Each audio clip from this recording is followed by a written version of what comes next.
In the hushed expanse of the courtroom, the air was thick with anticipation. The gallery, packed with an array of onlookers, from seasoned attorneys to curious bystanders, buzzed with muted whispers. At the front, standing with a poise that belied her years, was Maya Brooks. Her youth was stark against the backdrop of the heavy, dark wood of the courtroom and the row of stern-faced judges seated before her. Clad in a simple yet sharp navy blazer, Maya's presence was an anomaly in this arena typically dominated by experienced legal minds. Each judge, with their furrowed brows and piercing gaze, seemed to embody the weight of the law itself, casting skeptical looks towards her. The gavel struck, a sharp sound that sliced through the murmurs, silencing the room instantly. As the chief judge leaned forward, peering over his glasses, the moment stretched, teetering on the brink of historic. Maya, undeterred by the sea of doubting eyes, stood ready. This was her battleground, and despite the odds stacked high against her, her resolve was unshakable. The stage was set for a confrontation that could change the course of her life forever.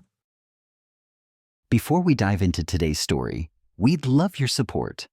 If you enjoy our content, don't forget to like this video, subscribe to our channel, and leave a comment below sharing your thoughts. Your engagement helps us create more inspiring stories just for you. Now, without further ado, let's get started. Maya Brooks was not your ordinary teenager. At just 17, she had already accomplished what many in the legal field could only aspire to achieve after decades. Maya's journey into the world of law began at the tender age of 7, not out of ambition, but necessity. Raised by her grandmother, Clara, in the quiet suburbs of Chicago, Maya found solace in the pages of law books that once belonged to her late father, a respected attorney himself. By 12, she was debating legal theories with college students, her keen intellect often leaving her older counterparts in awe and sometimes in defeat. Despite her brilliance, Maya shunned the spotlight. She preferred the comforting silence of her home library, surrounded by towering books, over the applause of debating clubs and academic accolades. Her grandmother always reminded her, "Use your gifts for good, Maya. There's more to knowledge than just holding it." Her life took a pivotal turn when a close family friend unjustly lost their home over a tangled legal misunderstanding. The incident lit a fire within Maya.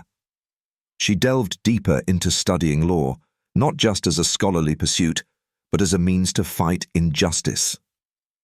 That resolve brought her to this moment in court, standing alone, yet unflinching before a panel of judges who viewed her as little more than a child misplaced in the solemnity of a courtroom.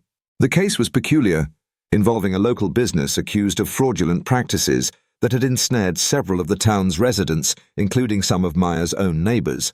When the public defender's office found itself overwhelmed, Maya, with her precocious legal mind and a personal connection to the victims, volunteered to represent the case pro bono. News of a teenager stepping into such a role had spread quickly, drawing mixed reactions from curiosity to outright skepticism. As the proceedings began, Judge Patterson, known for his acerbic wit and notoriety for being particularly harsh on inexperienced lawyers, eyed Maya with a disdainful smirk. "Miss Brooks, is it?" he began, his voice dripping with condescension. "This is a court of law, not a high school mock trial. Do enlighten us. How does a teenager come to represent a case of this complexity?" Maya's response was calm, her voice steady despite the palpable tension in the room. "Your Honor, the law does not discriminate by age. I'm here because I believe in justice, and I am fully prepared to argue this case based on its merits." A murmur ran through the crowd as Judge Patterson chuckled, shaking his head dismissively. "Very well, let us proceed. But remember, this is not a classroom. The decisions here affect real lives." Unbeknownst to the judge and the onlookers, Maya's preparation for this moment was thorough. She had spent countless nights poring over legal documents, case files, and precedent, understanding that the challenge was not just the case itself, but also proving her right to be there. As she presented her opening remarks, outlining the abuses and the clear violations of law by the business in question, her initial nervousness was replaced by a growing confidence. The room gradually fell silent, captivated by her articulate presentation and the depth of her understanding. Maya wasn't just a teenager playing the role of an attorney. She was the embodiment of a burgeoning legal force, poised to challenge not only the misconceptions about her age, but the very injustices she had vowed to fight. As the prosecution laid out their case, citing a web of financial transactions and contractual obligations purportedly breached by the accused, the courtroom felt an air of certainty about the proceedings. The prosecutor, a seasoned lawyer with decades of experience, presented evidence with a polished assurance, seemingly unthreatened by the young defense attorney across from him. Maya listened intently, her eyes scanning the documents projected for the court's view, her mind racing through statutes, cases, and legal doctrines she had studied. As the prosecutor concluded, confident of the strength of his case, a slight smirk betraying his assurance, Maya rose from her chair. The room fell into a quiet anticipation. "Your Honor," Maya began, her voice clear and resonant in the crowded room, "the prosecution has made a compelling presentation, but it is fundamentally flawed." She proceeded to dismantle the prosecution's arguments systematically.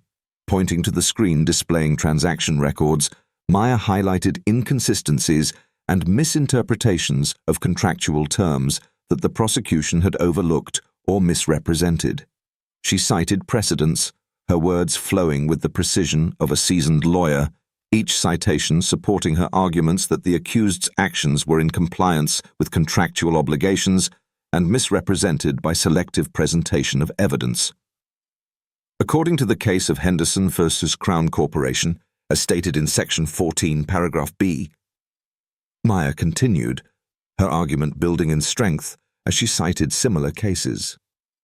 The prosecutor, initially dismissive, began to show signs of irritation as Maya's counter-arguments picked apart his case, revealing oversights that drew murmurs from the audience. Judge Patterson, too, began to take notes, his expression shifting from skepticism to intrigue. As Maya concluded her rebuttal, the courtroom was silent, the weight of her arguments settling over the room like a heavy cloak. Whispers broke out among the spectators, a mix of disbelief and admiration swirling in the air. "Did she just make the prosecutor reconsider his own case?" someone muttered audibly. Judge Patterson called for a brief recess, a rare occurrence after an opening statement. The prosecutor huddled with his team, their voices low and urgent, re-evaluating their strategy in light of the unexpected challenge. Meanwhile, Maya returned to her seat, her poise unchanged despite the eyes fixed on her, some still skeptical, but many reflecting a newfound respect. During the recess, several attorneys approached Maya, offering quick words of encouragement or asking pointed questions about her arguments. "Impressive citations, Miss Brooks. How did you prepare?" one older lawyer asked, his tone a mix of curiosity and professional respect. "I believe in thorough preparation and understanding both sides of the case, sir," Maya replied, her demeanor respectful yet confident. The buzz in the corridors spoke of a shift in perception.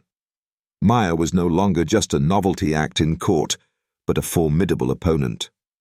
As the court reconvened, the atmosphere had palpably shifted. The prosecutor, usually dominant and unchallenged, now appeared more measured, aware that any oversight would be expertly seized upon by the young attorney opposite him. Judge Patterson addressed the court, his voice reflecting a slight change in tone. "Let us proceed with the understanding that each point of law and fact will be thoroughly examined, regardless of who presents it."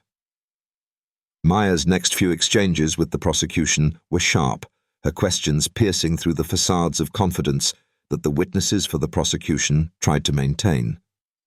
Each answer was carefully picked apart, analyzed for its merit, and often turned on its head to support her defense.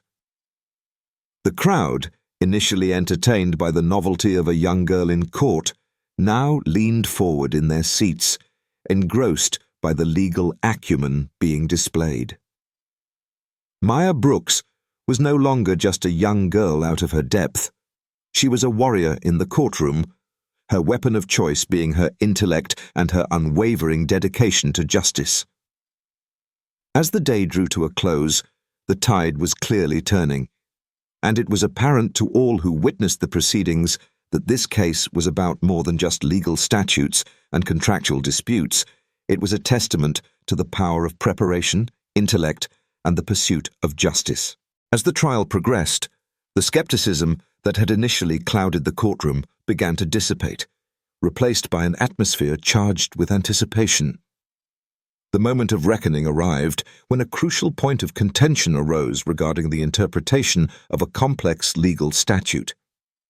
The prosecution asserted a traditional interpretation, confident in the solidity of established precedents.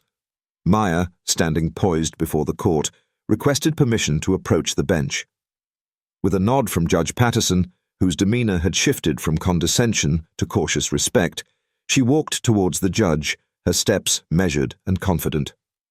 "Your Honor, members of the court," Maya began, her voice resonant and clear, "I wish to present not only a counter-argument, but evidence of my qualifications to argue this point, which may be in question due to my age."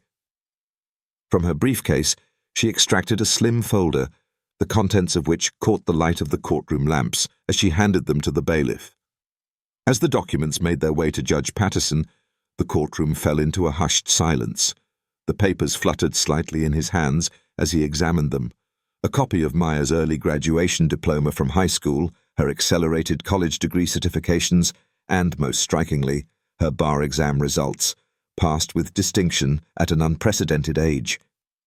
The judge's eyes widened perceptibly, and the courtroom erupted into a low murmur. Judge Patterson, clearing his throat, addressed the court. "It appears," he said, with a newfound tone of respect, "that Miss Brooks is more than qualified to make her case." Turning to Maya, he nodded slightly. "Please proceed, Counselor." Empowered by the judge's acknowledgement, Maya returned to her podium with a renewed vigor. The courtroom's energy had shifted palpably. The audience, the jury, and even the opposition now hung on her every word. "Thank you, Your Honor," Maya said, turning her attention back to the matter at hand. "The statute in question," she continued, expertly citing specific subsections and related case law, "has been misinterpreted in the past due to a common oversight in its language. Allow me to clarify the legislative intent and how it applies to our case." With precision and clarity, Maya laid out her interpretation of the statute, supporting her points with historical contexts, previous court decisions, and her own razor-sharp analysis. Her argument was not only a display of legal acumen, but an educational discourse that captivated everyone present. As she spoke, Maya used a digital projector to display excerpts of legal texts, her annotations appearing on the screen, highlighting and connecting key points. The prosecutor, initially poised to object, found himself listening intently, occasionally nodding in reluctant agreement. The turning point came when Maya addressed a landmark case that had previously set a precedent contrary to her argument. With meticulous care, she demonstrated how the facts of that case were fundamentally different from the present case, thereby challenging the applicability of the precedent. Therefore, Maya concluded, the precedent that the prosecution relies upon does not, in fact, support their case, but rather illuminates the misapplication of the statute in our current context. The courtroom was silent for a moment after Maya finished her exposition. Then, slowly, a soft applause started among the spectators, an unusual occurrence in such a setting, quickly silenced by the gavel of Judge Patterson. However, the small act reflected the monumental shift in the room. Maya had not only defended her client effectively, but had educated the court, shifting the narrative firmly in her favor. Judge Patterson, typically stern and unyielding, gave Maya a nod of acknowledgement. "Very well argued, Miss Brooks," The court will take a recess to consider these points more thoroughly, he announced. As the court adjourned, the prosecutor approached Maya, his expression one of mixed admiration and chagrin. Miss Brooks, that was an impressive piece of legal scholarship. I must admit, you've given us much to think about, he said, extending his hand. Maya accepted the handshake, her expression composed, but her eyes alight with the fire of victory. Thank you, sir. I believe every case is an opportunity to seek the truth, not just to win. The scene closed with Maya gathering her papers, her confidence and command of the law undeniable. The young prodigy had not only silenced her critics, but had taken control of the narrative, steering it towards an undeniable exposition of justice and legal mastery. The courtroom recess was filled with an electric buzz, a stark contrast to the skepticism that had permeated the atmosphere earlier that morning. Lawyers, journalists, and spectators discussed in hushed tones the remarkable turn of events they had just witnessed. Judge Patterson, known for his stringent adherence to protocol, seemed deep in thought, his previous doubts about Maya now replaced by a consideration of her compelling arguments. As the court reconvened, the dynamics had unmistakably shifted. The prosecution, once assertive and dominant, now appeared more cautious, carefully considering each statement before speaking. Maya's presentation had not only showcased her legal expertise, but had fundamentally altered the tone of the proceedings. The jury, previously indifferent, now watched Maya with keen interest, clearly influenced by her commanding delivery and the judge's respectful acknowledgement of her credentials. Judge Patterson resumed the session with a nod to Maya. Counselor Brooks, please continue your defense. His use of counselor was a formal recognition, an endorsement of her status that was not lost on anyone in the room. As the trial moved forward, Maya's confidence seemed to buoy her even further. During a break, several attorneys approached her, their earlier skepticism replaced by curiosity and respect. That was an outstanding analysis, Miss Brooks, one seasoned lawyer commented, shaking her hand. You've given us all a masterclass today. Maya, gracious yet modest, thanked them and expressed her hope that her efforts would contribute positively to the outcome for her client. Her interaction with her peers not only reflected her growing stature within the legal community, but also her ability to bridge the gap between her youth and her exceptional capabilities. Meanwhile, the plaintiff, a middle-aged man who had risked losing his small business due to the alleged contractual breaches, approached Maya with tears in his eyes. I can't thank you enough, he said, his voice thick with emotion. When you took on my case, I didn't know what to expect, but now, I've never been more confident in our chance for justice. Maya listened intently, her expression empathetic. We're in this together, she assured him. Your story and the injustice you've faced are what brought me here today. I'm committed to seeing this through, not just as your lawyer, but as someone who believes in what's right. This interaction highlighted Maya's deep commitment to justice, not merely as a legal pursuit, but as a personal crusade against injustice. Her relationship with her client underscored her role as much more than a legal representative. She was a champion for those wronged by more than just legal oversights, but by systemic failures.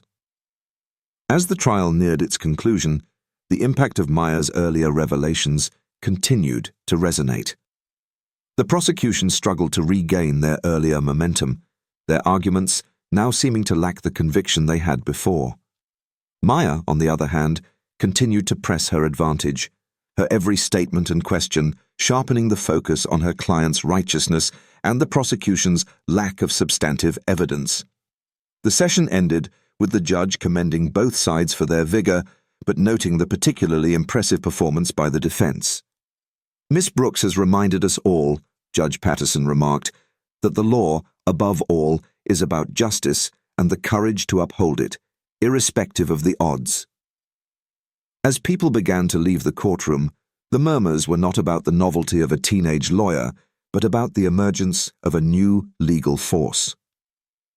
Maya had not only defended her client, but had shifted the narrative. turning what many expected to be a swift prosecution into a showcase of defense acumen that challenged not just the case at hand, but the very perceptions of justice and legal advocacy. As the final day of the trial dawned, the courtroom was filled to capacity, a testament to the compelling nature of the case and the profound interest Maya Brooks had ignited. With the audience and jury's full attention, Maya approached the podium to deliver her closing arguments, the culmination of her transformative journey within these courtroom walls. "Your Honor, ladies and gentlemen of the jury," Maya began, her voice steady and imbued with the gravity of the moment. "This case is not only about contractual disputes or the complexities of legal statutes. At its core, this trial is about justice, about ensuring that the law protects those who are unable to protect themselves from larger, more powerful forces." With eloquence and precision, Maya recapped the evidence presented, emphasizing the flaws in the prosecution's case and the strength of her legal arguments. She wove through the narrative of the trial, the doubts cast on her capabilities, the turning points where she had demonstrated not only her skill, but also her deep understanding and respect for the law. "This courtroom," Maya continued, "has witnessed not just a battle of legal wits, but a reaffirmation of what justice truly entails. It has seen a young lawyer, admittedly inexperienced yet undeterred, strive to ensure that fairness prevails over prejudice and truth triumphs over convenience." As she concluded, Maya's closing not only summarized the case, but also highlighted her own growth, from a doubted newcomer to a respected advocate whose voice had become indispensable in the quest for justice. The courtroom, so often a place of contention and conflict, was unified for a moment in recognition of the ideals she espoused. After a brief recess to deliberate, Judge Patterson returned with a demeanor that reflected the weight of his responsibility. The courtroom hushed as he prepared to deliver his verdict. "The arguments presented in this case have been robust and thought-provoking," the judge began, his eyes occasionally flicking to Maya, acknowledging her significant role. "It is not often that we see such a powerful reminder of the fundamental principles of justice. The defense, led by Miss Maya Brooks, has provided not only a competent challenge to the prosecution, but has also elevated the discourse in this courtroom." Turning his gaze to the jury and then the wider courtroom, Judge Patterson announced his decision. "After careful consideration, I find in favor of the defendant. The evidence against him does not meet the requisite standard of proof required for conviction." The courtroom erupted into applause, a rare occurrence, but indicative of the emotional investment of those present. Maya's client was overcome with relief, his gratitude towards Maya evident as he placidly held her hands, thanking her again. As the crowd dispersed, Maya stood quietly, absorbing the moment of victory not only for her client, but for her personal and professional journey. Reflecting on the outcome, Maya felt a profound sense of accomplishment and a reaffirmation of her chosen path. This trial, Maya reflected to a group of young interns who had followed the case closely, was about more than winning or losing. It was about asserting the importance of justice and the role we, as legal practitioners, play in upholding these tenets. Always remember, our commitment should be to the truth and to the people we serve. Her words resonated with the interns, but more importantly, they marked Maya's evolution from a prodigious student of law to a formidable and principled defender of justice. She had not only secured a victory in court, but had also gained the respect and acknowledgement of her peers, her community, and the legal establishment. As Maya left the courthouse, her thoughts were on the future. She knew this was just the beginning of her journey in law and advocacy. With each step, she was determined to challenge injustices and inspire others, just as she had been inspired. The legacy of this case would not just be the verdict, but the impact it had on everyone who witnessed a young lawyer stand unyielded, guided by her conviction and her unwavering pursuit of justice. As the courtroom doors closed behind her, Maya Brooks found a quiet bench under the old oaks that lined the courthouse square. It was here, away from the echoing gavels and whispered legal debates, that she allowed herself a moment of reflection on the intense journey that had just concluded. The gentle rustling of the leaves provided a soothing backdrop to her contemplative state. Maya thought back to her initial steps into the courtroom, carrying not only her legal briefs, but also a heavy burden of doubt from others about her capabilities. The victory was not just a legal triumph, but a personal one that shattered the ceilings of age and experience expected in her field. This case, Maya mused aloud, wasn't just about proving my client innocent. It was about proving to every young person who has been told they are too young, too inexperienced, or too naive that perseverance, rooted in justice, can prevail. Maya's reflections were interrupted by a gentle approach. It was her grandmother, Clara, who had been her steadfast supporter from the beginning. Clara's eyes twinkled with pride as she sat beside Maya, taking her hand. "You've done something remarkable, Maya," Clara said. "Not just in winning, but in inspiring. What's next for you?" Maya smiled, squeezing her grandmother's hand. "I've been thinking about that a lot. This case has taught me the power of advocacy, not just within the walls of a courtroom, but beyond.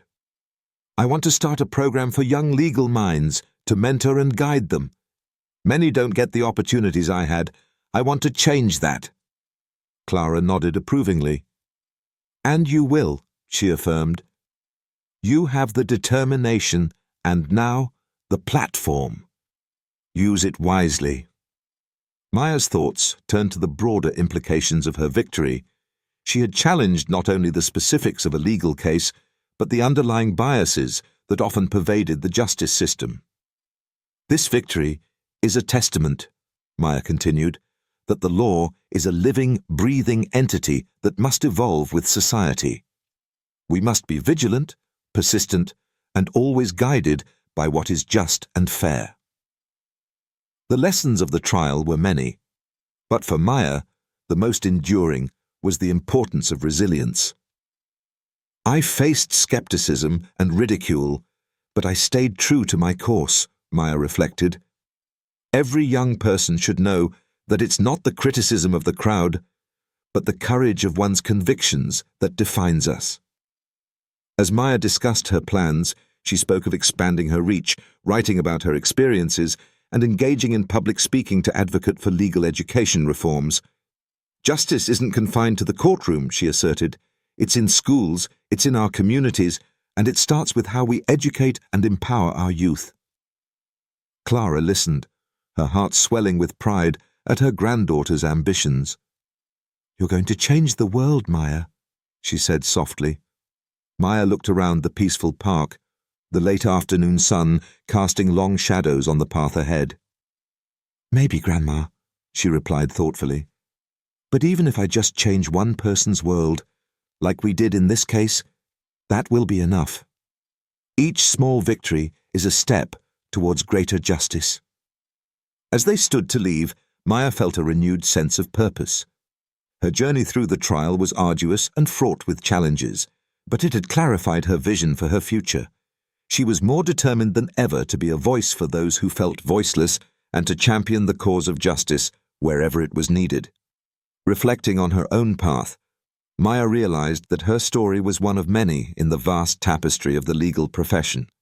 Each lawyer, each case, each verdict contributed to the ever-evolving narrative of law and justice. For Maya, her victory was a single, bright thread woven into that larger story, vibrant and resilient, inspiring others to weave their own threads of change and justice into the fabric of society.